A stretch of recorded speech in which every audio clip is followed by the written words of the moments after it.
The freedom of the city is the highest honour that Gibraltar can bestow on someone.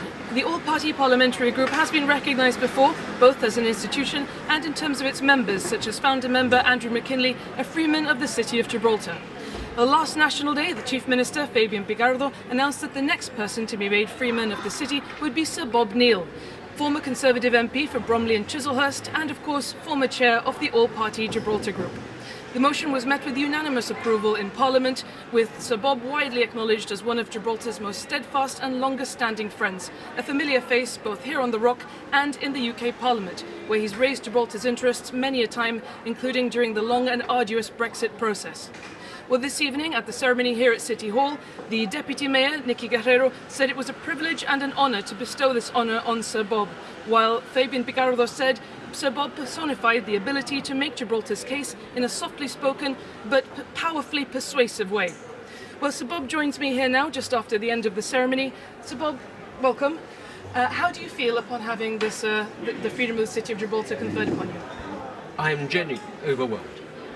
I'd struggle for words, which is unusual for me, for those who know me, because it is an extraordinary honour, and I was particularly moved that my family were able to be here as well, because political families give up a lot, and I'm delighted that they were able to join us. I'm delighted to have been able to be of some small help to Gibraltar over the years. I do see it as a recognition for all the APPG, and I've been thrilled and honoured to be able to play a part, and I'm thrilled beyond measure at the extraordinary honour Gibraltar's done me tonight. And you've spoken here about your personal connection to Gibraltar. What was it that first drew you to Gibraltar and deciding to help spread awareness and encouraging support for the Rock in the UK? Well, I think there's two things. Politically, I was convinced at the beginning of the justness of Gibraltar's cause, the justice of its cause for self-determination and to maintain its British identity. But there's a personal connection to an old friend of mine who was the Attorney General of Gibraltar for many years, Ricky Roder. Rick and I did our first big case as young barristers together back in England, and it's many decades ago now, and so we've stayed in touch since. So I knew Ricky was out in Gibraltar. I had good connections with Gibraltar House in London, with its representatives, Albert Poyo first and then Dominic Searle and their team, who by the way are fantastic and do a great job, and so it was almost a natural, and I'm delighted that I was able to get involved. And what have been some of the defining moments in your relationship with the Rock, and some of the areas in which perhaps you feel you've made a real difference? Well, I think the Chief Minister was kind enough to make reference to the very difficult times that we had post-Brexit. Like the majority of people in Gibraltar, I did not want Brexit, but we had to find a means of navigating those new challenges, and we were determined to make sure that Gibraltar's interests should not be missed.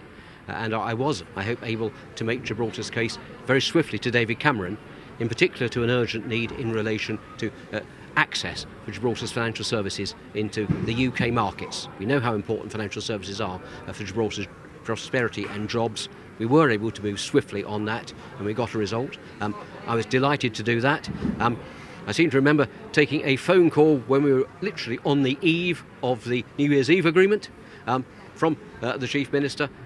I'd just been to a football match at West Ham, and I was worried my battery would drop. It was a very important phone call, so I actually went into the Apple store in Westfield and plugged my phone in and pretended I was looking at phones while we took this call that I was then able to relay on, if I may put it that way.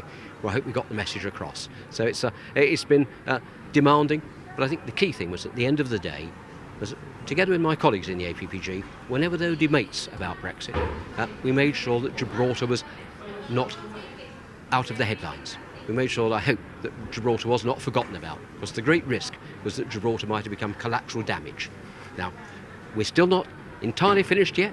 It's been a wonderful achievement to have got the political agreement for a treaty between the UK and the EU in relation to Gibraltar. Got to get the text through, got to get everything ratified. You know, it's not over till it's over in that sense, but we've come a long way from where we were back in those days. And I do hope it's been incremental and it's been consistent pressure.